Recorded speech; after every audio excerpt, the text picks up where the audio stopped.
welcome everybody. We are going to have a discussion on critical thinking. Critical thinking is quite common.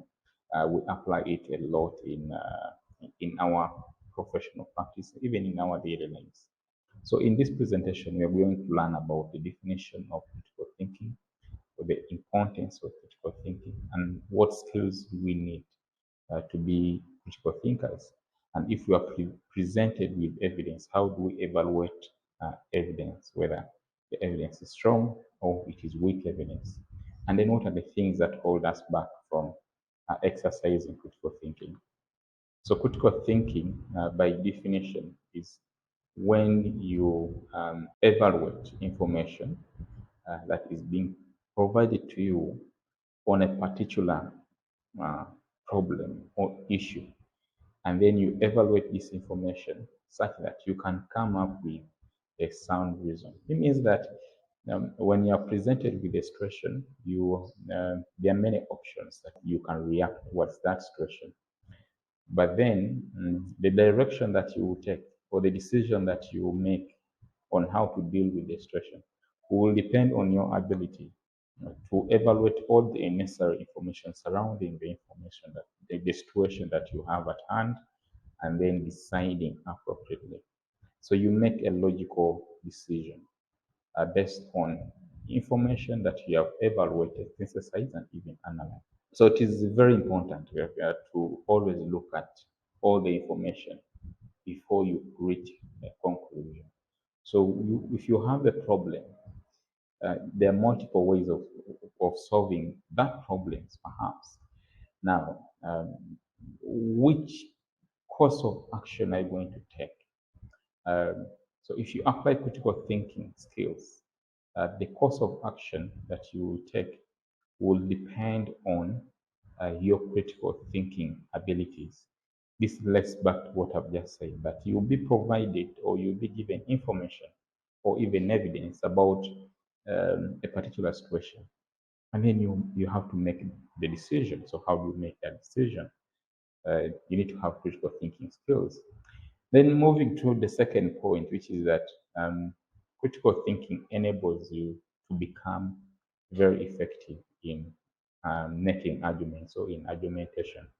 Argumentations is when you have a viewpoint that you're presenting and you want to persuade people to believe what you're saying. Okay, so if you can evaluate information critically, you can be very good at argumentation. You can position your argument in a way that is very compelling, that is very persuasive, and therefore, when you have very good evidence or strong evidence for the position that you hold about a particular subject, then you're going to be very good at argumentation. It allows you, critical thinking allows you to gain skills of analysis. Is to say that you become more careful about information. You don't take in information at the face value that this is just information and you take it, or even evidence. You need to critically look at the evidence that is provided to you. So you become analytical in a way. And then there are people who will always give you reasons, and those reasons may not be actually very good reasons for you to believe them. So you should have the ability to identify reasons that are not appropriate, that don't apply. So those reasons are what you can call fallacious reasoning. Like these are flaunted reasons, these are errors in reasoning. So there are people who present illogical reasons to you to compel you to take action on a particular direction, in a particular direction. However, because you have critical thinking skills, you are in position to detect the flaws in their reasoning, and then you are therefore in good position to say, no, this is supposed to be like this. So critical thinking requires that you have particular skills, and these skills can range from the ability to solve problems, the ability to make decisions, evaluate information, and all this.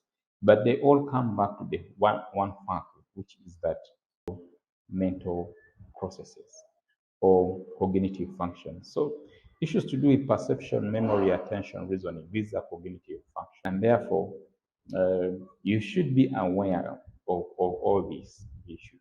You should be aware of your perception and how it can influence your thinking, your ability to remember past events, and then your ability to focus and pay attention to details on an issue that is presented to you, and then reasoning, providing the right reasons uh, for a particular course of action that you have taken.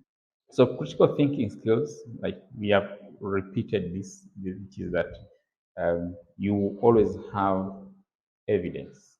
For every action that you take, there should be a reason why you're taking that action, and that the reason basically comes from data or scientific evidence or empirical evidence. So not every evidence that is presented to you is actually credible, reliable, or even logical. So you need to be able to evaluate evidence that is always presented to you. And then you should always have the ability to recognize fallacies, which we said that they are errors in reasoning, or these are flouted reasoning. And then if you have reasons, you should be able to make the right conclusions. This is what we call inference. So the ability to draw the right conclusions based on premises or evidence that have been presented to you is an important critical thinking skill. And then being able to present your point, your position, your logical position. You should be, if there is a debate about a particular matter, you should be able to defend it logically, such that people can be compelled to believe what you're saying. So a critical thinker needs to be open-minded. That means that they should be aware of their own weaknesses and strengths, and then be able to listen to what other people are saying, such that they can re-evaluate it. It needs to continuously evaluate situations. So you need to be open-minded, confident. If you don't know something, you should have the humility to say, I don't know this. Maybe I need to take time and read about it. You should be a person of integrity. Should always be a person who looks out for new things. You should be curious. So curiosity should be very high, and then it should also be very good. These are only a few of the characteristics of critical thinkers. There are many other characteristics. So critical thinking can be put at different levels. This is adopted from Bloom's taxonomy, which is that lower thinking, we have aspects to do with remembering facts. And then we move to the next level, which is understanding, and then applying, analyzing, evaluating, and then creating. Like the topmost critical thinker should be able to create new things. And then, so the person who just remembers facts, dates, and other things, that is a low level of thinking. But the highest level of thinking is when you can create something from evidence that you have or from any information that you have. You can, in a way, have what we call critical thinking steps. Like if you are confronted with a new situation and you need to take a particular course of action towards that situation. This situation could be new, so you are not handling it for the second time. So it is a new situation to you, but you need to deal with it. So what you do, you can apply the critical thinking steps. Understand what the problem is. Understanding the actual problem is very important because it narrows down, or it helps you in narrowing down what kind of data you need to collect about that issue. So the next step is collection of data. Collect data from different sources. Talk to colleagues. Read different research articles and a lot of other sources of data that you, or even observation. Okay, so you collect data about this problem, and then now you can come up with a hypothesis that you might need to test. Okay, so you carry out a test based on the hypothesis that you have stated, and then evaluate whether the hypothesis is actually correct or false. And then after that evaluation, now you now know the course of action that you can take. Okay, so for example, you are in a hospital, and then you realize that neonates who come to the hospital without neonatal sepsis, when they're hospitalized for other illnesses, they get neonatal sepsis. They get infections within the hospital. So that means there is a problem. Okay, there is a problem in the hospital. What is happening? Where is the source of these infections? Where are they coming from? Is it that we have equipment which are infected that um, can easily harbor microbes, and then the microbes get into the neonates? Or is it our feeding practices for neonates that are on artificial feeds? Is it the process that we use to feed these neonates? Is it the problem? Okay, or is it because we are allowing a lot of visitors to come into the neonatal unit, and they are not observing the standard precaution? So you have a lot of theories, or basically in this case, the hypotheses, that you are guessing, you're making educated guesses on whether the infections are coming from the equipment, the conduct of the health workers, or even the visitors who come. So now you can decide to say, okay, I think it is because of the visitors who visit. So what you are going to do is that we're going to limit the number of visitors to the neonatal unit. Now you see, you test that. Okay, so if you look at the numbers of incidences of neonatal sepsis before instituting that intervention, and then after instituting that intervention, if the numbers go down, then most likely it was because of the visitors. Okay, so that means that you can now make a conclusion that visitors should not be allowed into the neonatal unit because they increase the chances of neonates getting infections. So that is how you approach a situation which is very new to you using the critical thinking steps.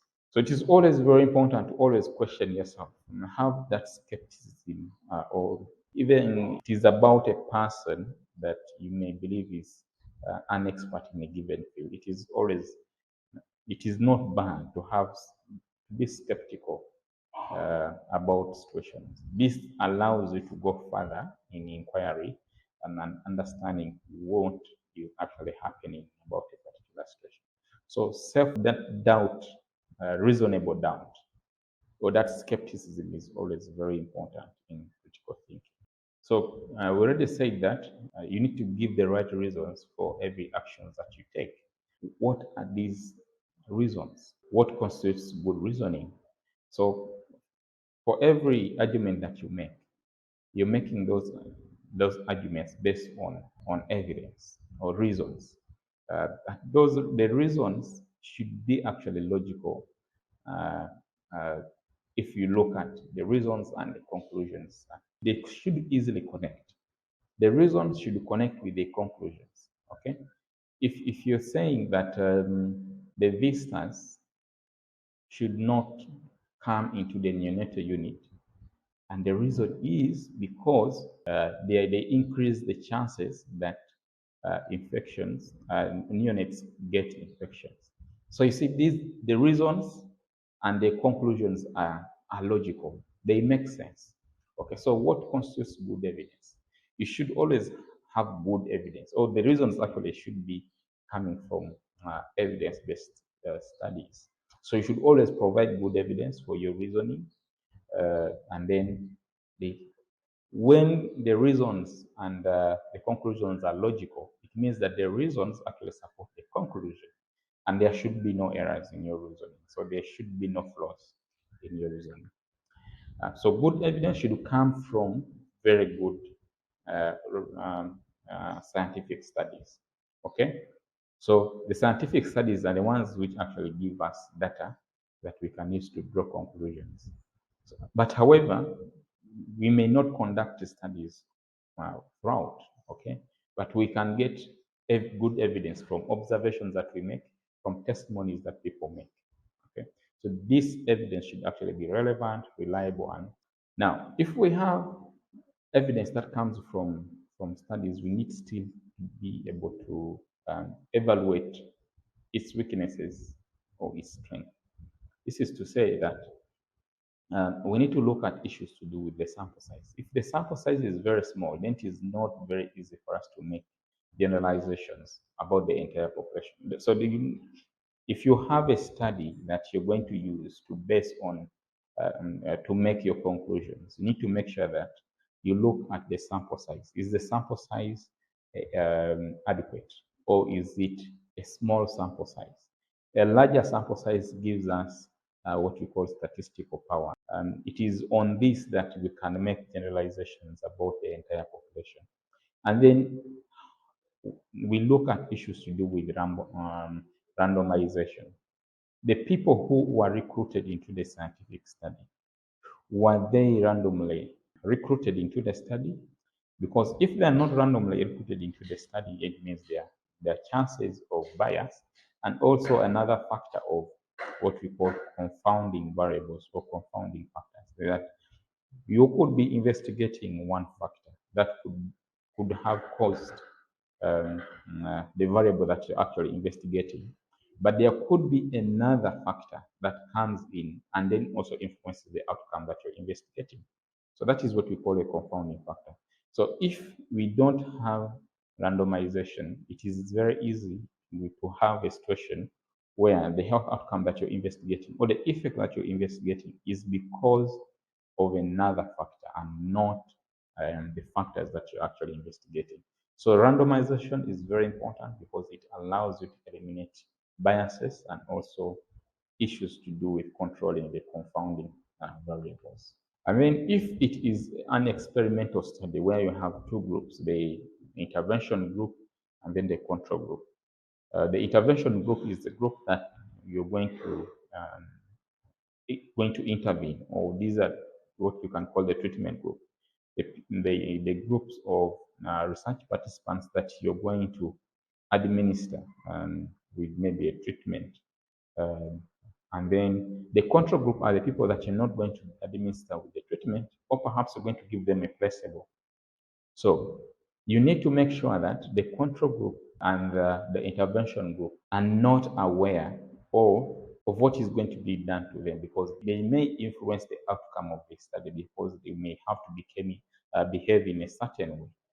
Okay, so therefore it is very, very important for you to correctly select the control group and then make sure that they are not aware of whether they are receiving the intervention or not.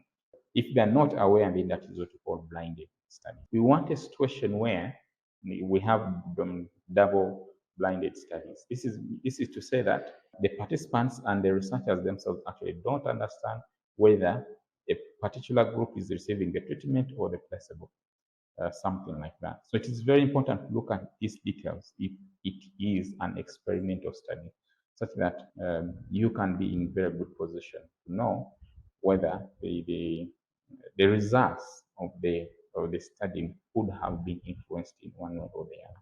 And then the ability to reproduce the same results in the same kind of environment is very, very important. It's a very good indicator of validity and reliability.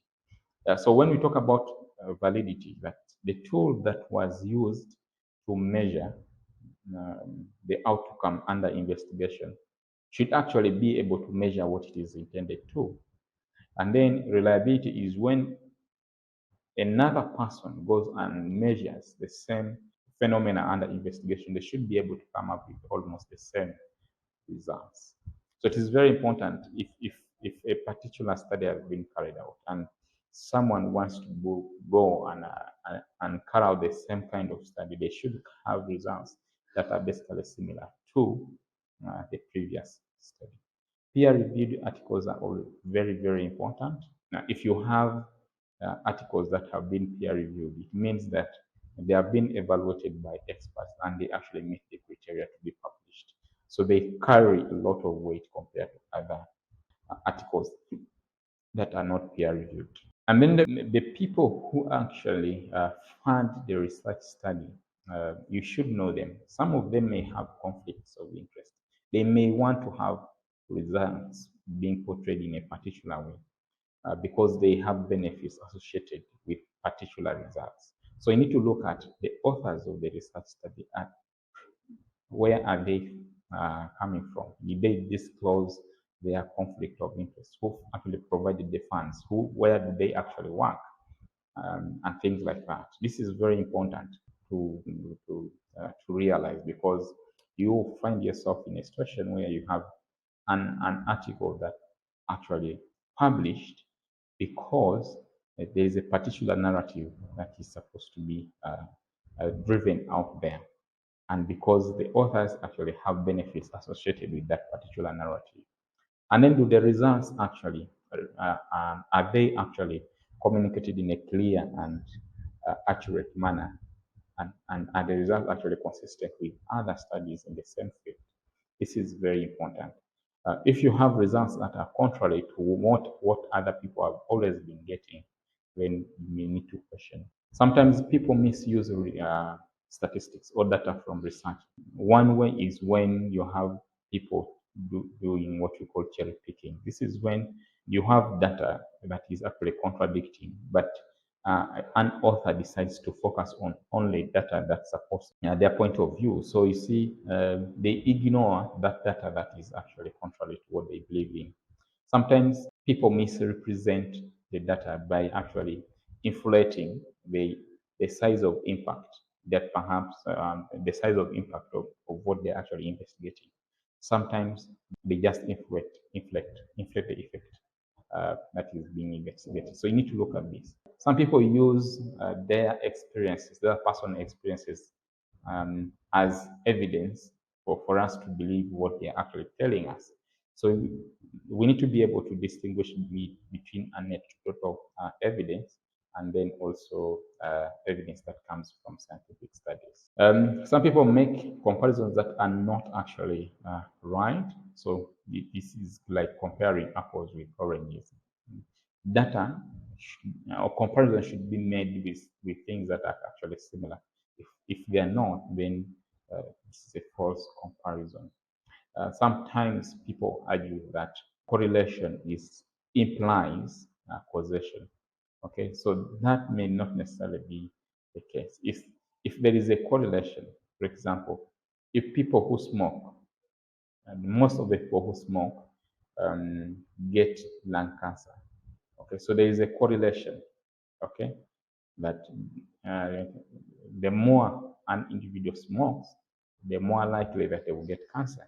Okay, that is a correlation. But is it the cause? Sometimes it is not. So it is very important for you to draw the difference between correlation and causation.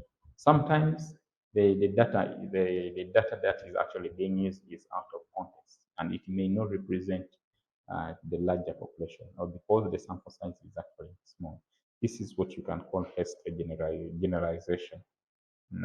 When a conclusion is made about a population, but based on a sample size that is not representative. Reflection is very, very important in critical thinking. For every situation that you encounter, when you go back home and reflect on how you behaved and how you responded, how you acted, that kind of reviewing is very important because it informs you. And the next time that you are faced with a similar situation, how are you going to act? It is very, very, very important. So that is an aspect of reflection. So it is an important aspect of critical thinking. So how do you carry out this reflection? Remember the events that and how they unfolded, and then examine your actions, and then acknowledge how you felt at that moment, and then learn from it. Explore how best would you have acted, and then if you're going to have further action in relation to the experience, you need to create a plan and then set a time limit for which you can execute the plan. So that is how you can use reflection to improve your critical thinking. So it means that everyone actually needs critical thinking skills because it allows you to do a lot of things, to explore a lot of problems, come up with solutions. It enables you to grow and things like that. So critical thinking is actually very important, but most people don't exercise it because they don't realize that sometimes their reasoning is flouted. So they overestimate their own reasoning. Sometimes we reason because of emotions. We reason out of emotions. That is not very, very good. And then the other aspect is that we rely a lot on experts and we don't question them. It is always good to question experts. And then the other issue is that we don't focus enough. We don't focus enough on the problems that we are actually facing. And then we need to continuously keep practicing critical thinking. You need to practice. It's not a one day skill that you get, but it requires continuous practice. So it is actually a process. And then sometimes we don't accept criticism, and we don't know how to offer criticism. If people criticize us, it allows us to evaluate our own actions and be better people tomorrow. So we have come to the end of this presentation, and I hope that you'll be good critical thinkers, having realized the importance of critical thinking, and also having realized that critical thinking is a process, and it also requires multiple number of skills for you to be a critical thinker. Thank you very much.